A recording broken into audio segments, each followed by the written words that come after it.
Hello guys, मैं हूँ रितु सलाउदिया और आप सभी का स्वागत है अपने YouTube channel DL daughters study पे। अपन लोग पढ़ेंगे राजस्थान पत्रिका, दैनिक भास्कर और सुजय सिंह बुलेटिन का इम्पोर्टेंट फैक्ट। थार महोत्सव बाड़मेर में मनाया जाता है और यह इस साल 18 से 20 मार्च को मनाया गया है। थार सुंदरी का अवार्ड कोमल सिंह ने जीता है और मिस्टर थार का अवार्ड विक्रम सिंह सोलंकी ने जीता है। अब अपन इससे संबंधित फैक्ट देखते हैं। इससे पहले भी मैंने आपको पर्यटन से संबंधित फैक्ट बताए, तो अपन एक बार उनको रिकॉल कर लेते हैं। पर्यटन निदेशालय की स्थापना 1955 में हुई थी। विभाग की स्थापना 1956 में हुई है। आरटीडीसी का गठन अप्रैल 1979 को हुआ था और पर्यटन को उद्योग का दर्जा मार्च 1989 को मिला था, मोहम्मद यूनुस समिति की सिफारिश पर। पर्यटन को पूर्ण उद्योग का दर्जा मई 2022 में दिया गया है। आपको ये जो सन है ये इसी क्रम के अनुसार याद होना चाहिए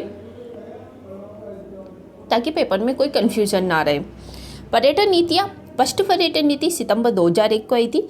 नई पर्यटन नीति सितंबर 2020 में आई थी। इको पर्यटन नीति जुलाई 2021 में आई है।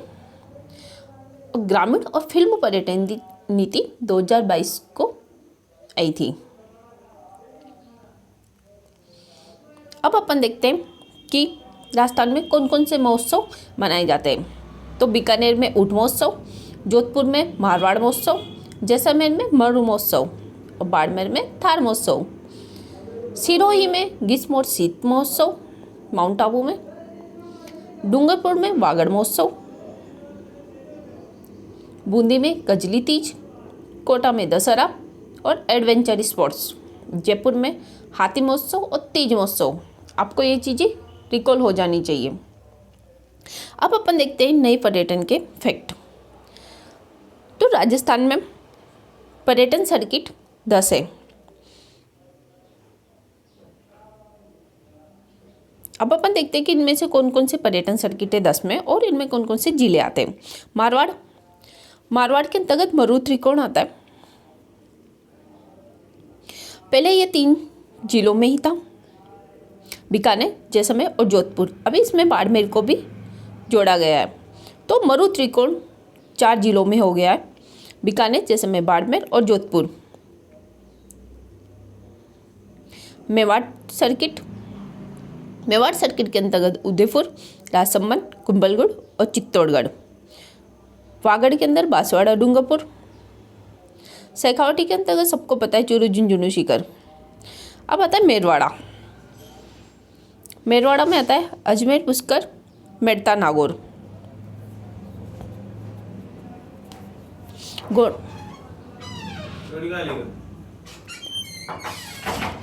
गोडवाड़ सर्किट में आता है माउंट आबू, रणकपुर, जालोर।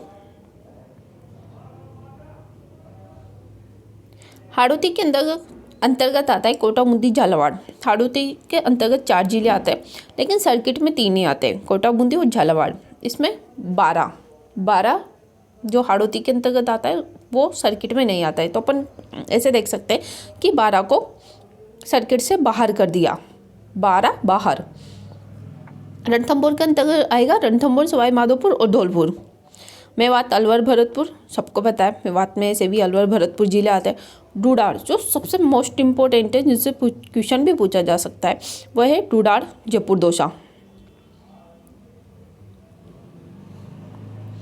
अपन देखते हैं कि डूडार, जयपुर और दौसा, इसको इम्पोर्टेंट लगा लेना, इसको अच्छे से याद करना। डूडार में जयपुर तो आता ही, इसके साथ दौसा भी आ जाएगा।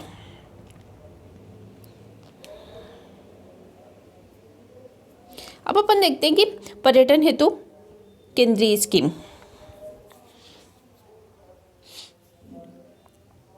अपने राजस्थान में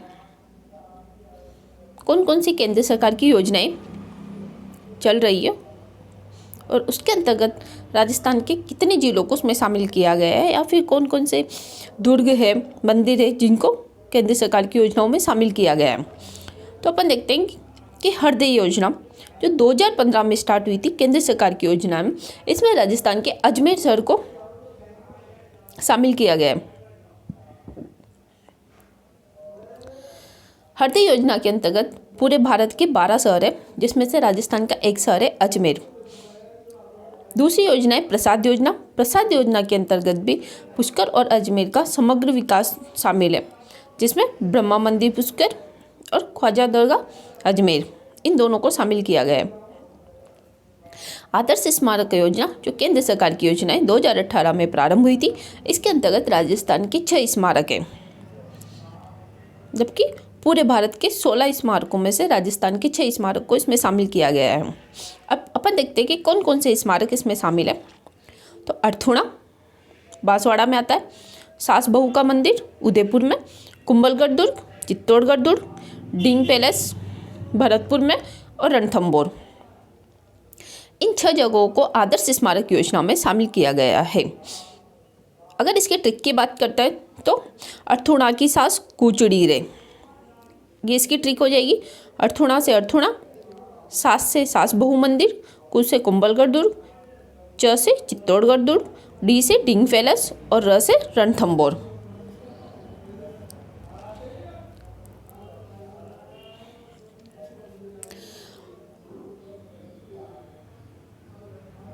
खारा पानी एक्वाकल्चर प्रयोगशाला चूरू में बनाई जा रही है,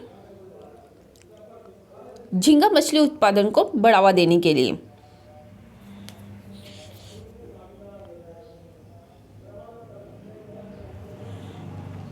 अगर अपन बात करें फैक्ट की, तो फैक्ट में अपन देख लें कि खारे पानी की झीलें कौन कौन सी है। सबसे पहले तो अपन देखते हैं कि अपने राजस्थान में खारे पानी की झीलें पाई जाती है। तो खारे पानी की झीलों का कारण क्या? तैतीस सागर का अवशेष। खारे पानी की झीलें पाए जाने का कारण तैतीस सागर का अवशेष है। तैतीस सागर के सूख जाने से ही मरुस्थल की उत्पत्ति हुई है और यही खारे पानी की झीलों का कारण है। अपने राजस्थान में खारे पानी की झीलों की समानता किस किस से मिलती है? पलाया, जो कि पश्चिमी एशिया मरुस्थल में जो झीलें पाई जाती है, अपने राजस्थान में भी ऐसी झीलें पाई जाती है पलाया जैसी। और साल्टा अर्जेंटीना, साल्टा जो झीलें अर्जेंटीना की झीलें, उनकी समानता के समान ही अपने राजस्थान की खारे पानी की झीलें हैं। अर्जेंटीना दक्षिणी अमेरिका का एक देश है। राजस्थान में कौन कौन सी खारे पानी की झीलें? सांबर सबको पता है, जयपुर, नागौर, इसके आसपास का जो क्षेत्र है वो सांबर में आता है।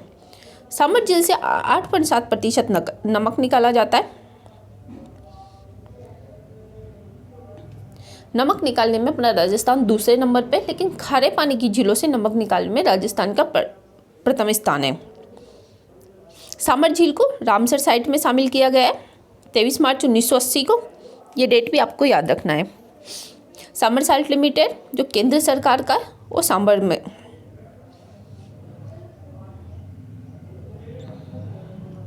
डीडवाना नागौर खारे पानी की झील है। इसके साथ ही डीडवाना में क्या है? सोडियम सल्फेट का प्लांट है जो राज्य सरकार का है।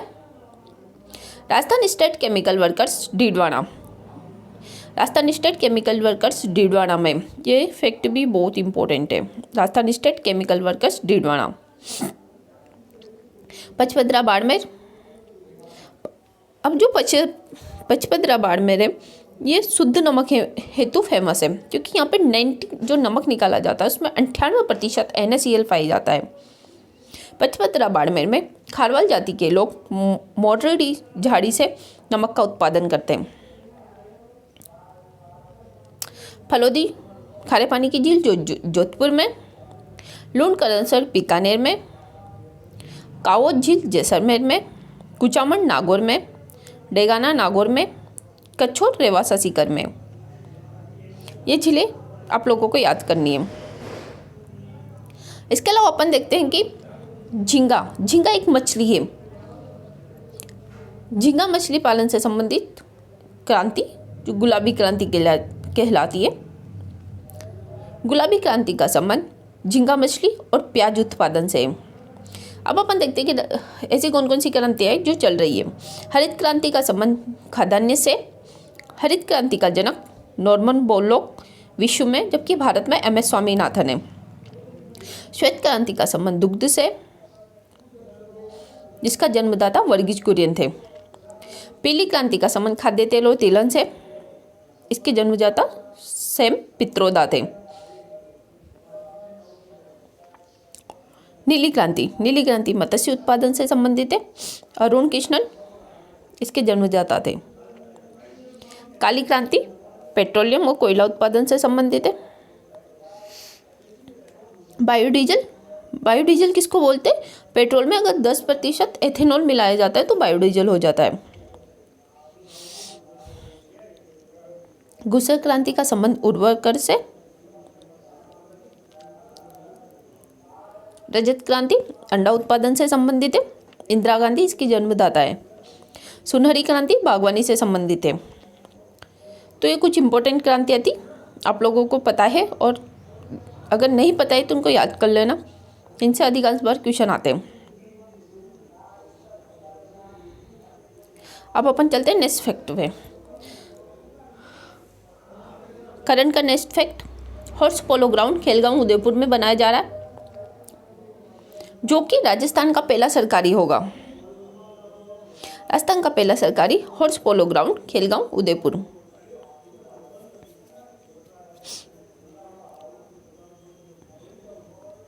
पोलो एक खेल है जो कि घोड़े पे से खेला जाता है, घोड़े पे बैठ के, और स्टिकर आता है उससे खेला जाता है।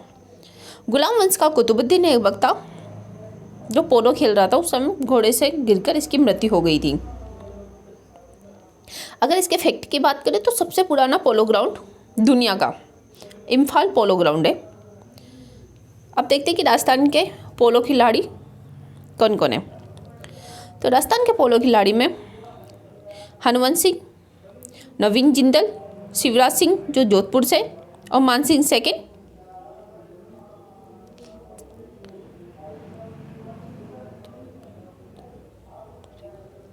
महाराजा पद्मनाथ सिंह जो जयपुर के। पोलो राजा महाराजाओं के टाइम में खेला जाता था, और अधिकांश राजा महाराजा आज भी पोलो ही खेलते हैं। तो ये जो जितने भी पोलो खिलाड़ी हैं सब राजा महाराजा हैं।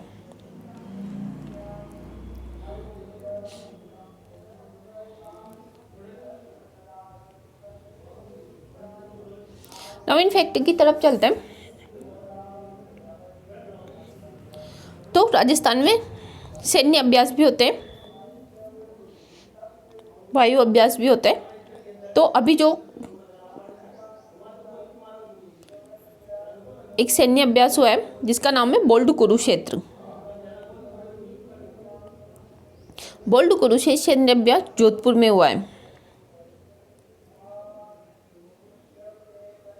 अगर इसको याद रखने की बात है तो कुरुक्षेत्र जोधपुर ही है, क्योंकि अपने मुख्यमंत्री जोधपुर से, तो कुरुक्षेत्र का जो युद्ध चल रहा है वो जोधपुर के हिसाब से अपन याद कर सकते हैं। अब अपन देखते हैं कि इससे पहले 2022 और 2023 में राजस्थान में कौन कौन से सैन्य अभ्यास या वायु शक्ति अभियान हुए।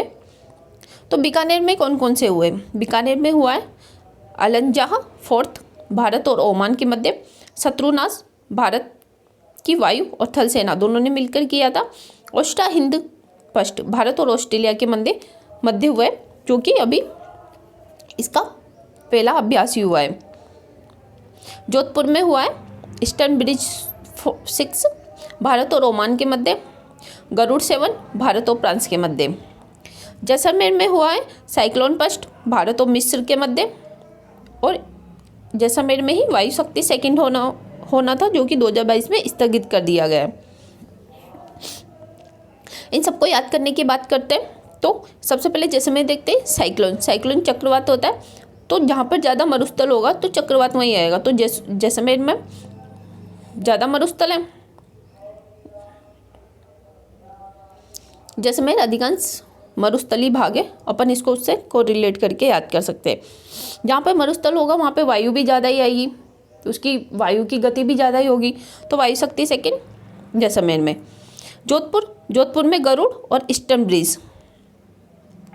ब्रिज से अपन ऐसा देख सकते हैं कि हाँ सबसे ज़्यादा विकास आजकल जोधपुर का हो रहा है। जो भी कोई भी योजना आती है, कोई भी कुछ भी होता है, तो सब आजकल जोधपुर ही जा रहा है। तो ब्रिज ब्रिज का एक काम चल रहा है जोधपुर में। गरुड़ भारत और फ्रांस के मध्य बहुत फेमस है, तो उसका 7वां संस्करण हुआ है जोधपुर में।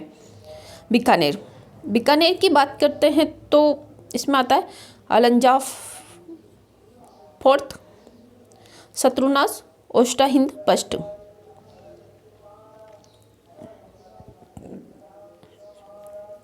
शत्रुनाश को ऐसे याद कर सकते हैं कि अपना जो पश्चिमी एरिया है, पश्चिमी एरिया से अधिकांश युद्ध भी हुए थे, तो बीकानेर में अपन शत्रु को रोक सकते हैं। बीकानेर स्टार्टिंग में आता है, अगर अपन उत्तर से पश्चिम की ओर चलते हैं तो स्टार्टिंग में बीकानेर आ जाएगा, तो अपन शत्रुओं को सबसे पहले ही रोक लेंगे तो आगे नहीं आएंगे। तो अपन इससे इसको याद कर सकते हैं। अब अपन चलते हैं अपने नेक्स्ट फैक्ट की तरफ। चंद्रयान 3 स्पेसक्राफ्ट परीक्षण मार्च 2023 में किया गया है। चंद्रयान 3 जो अभियान है उसका स्पेसक्राफ्ट परीक्षण किया गया है मार्च 2023 में। इससे संबंधित फैक्ट देखते हैं। चंद्रमा पर पैर रखने वाला पहला व्यक्ति सबको पता है, नील आर्मस्ट्रॉन्ग, जिसने 22 जुलाई 1969 को अपोलो 11 यान से ये वहाँ पे गए थे और इन्होंने सबसे पहले पैर रखा था। ये डेट बहुत ज़रूरी है, अभी रीट के पेपर में भी ये डेट पूछी गई थी और सबको इतना तो पता ही था कि नील आर्मस्ट्रॉन्ग है, लेकिन डेट बहुत कम को पता दी। तो अपन कोई भी चीज़ पढ़े तो अपन को इतना पढ़ना चाहिए कि हाँ अपन फैक्ट पढ़ रहे हो तो उसकी डेट भी याद करो।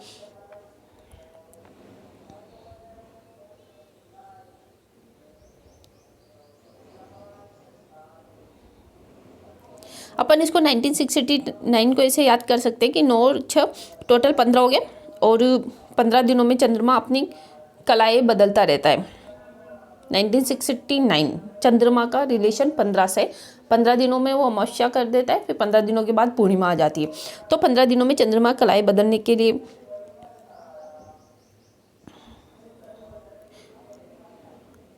चंद्रमा पर पैर रखने वाला पहला भारतीय व्यक्ति कौन था? राकेश शर्मा। अब अपन देखते हैं कि चंद्रयान जो इसका 3rd संस्करण चल रहा है, तो चंद्रयान 1 और चंद्रयान 2 कब चला था, इसमें क्या क्या महीने? चंद्रयान 1 2008 से 2009 में, लेकिन इसकी 2008 में डेट क्या थी? तो 22 अक्टूबर 2008 जब इसको लॉन्च किया गया था चंद्रयान 1 को। इसका जो रॉकेट था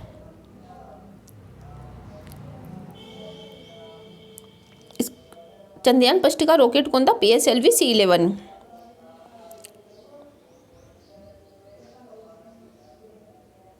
जब भारत ने चंद्रयान 1 को लॉन्च किया था तो भारत स्पेस में 4th नंबर पे आ गया था। चंद्रयान 2 22 जुलाई 2019 रॉकेट कौन सा था? GSLV 3rd। ये रॉकेट अधिकांश पेपर में पूछे जाते हैं। तो चंद्रयान 1 का PSLV C11 और चंद्रयान 2 का GSLV 3rd। चंद्रयान 2 के साथ विक्रम लैंडर था और चंद्रयान 2 में प्रज्ञान रोवर को प्रक्षेपित किया गया था। विक्रम लैंडर, प्रज्ञान रोवर।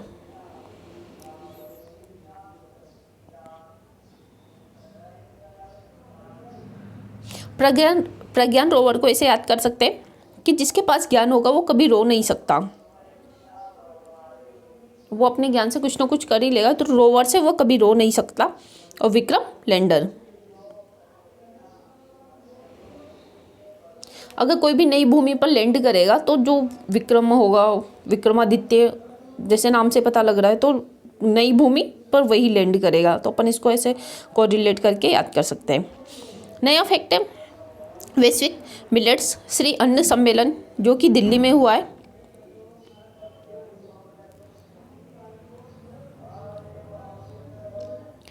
अब अपन देखें कि मिलेट्स में मोटे अनाज आते हैं जिनमें बाजरा, ज्वार, ये सब कुछ चीज़ें आती है मिलेट्स में।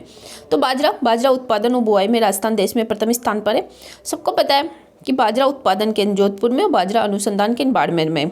जिसको पता नहीं है वो याद कीजिएगा। बाजरा उत्कृष्टता केंद्र जोधपुर में और बाजरा अनुसंधान केंद्र बाड़मेर में। जोधपुर जितने भी उत्कृष्ट काम हो रहे हैं, जितनी भी संस्थाएं टेक्नोलॉजी वगैरह सब जोधपुर में, तो उत्कृष्ट से जोधपुर याद कर लीजिएगा।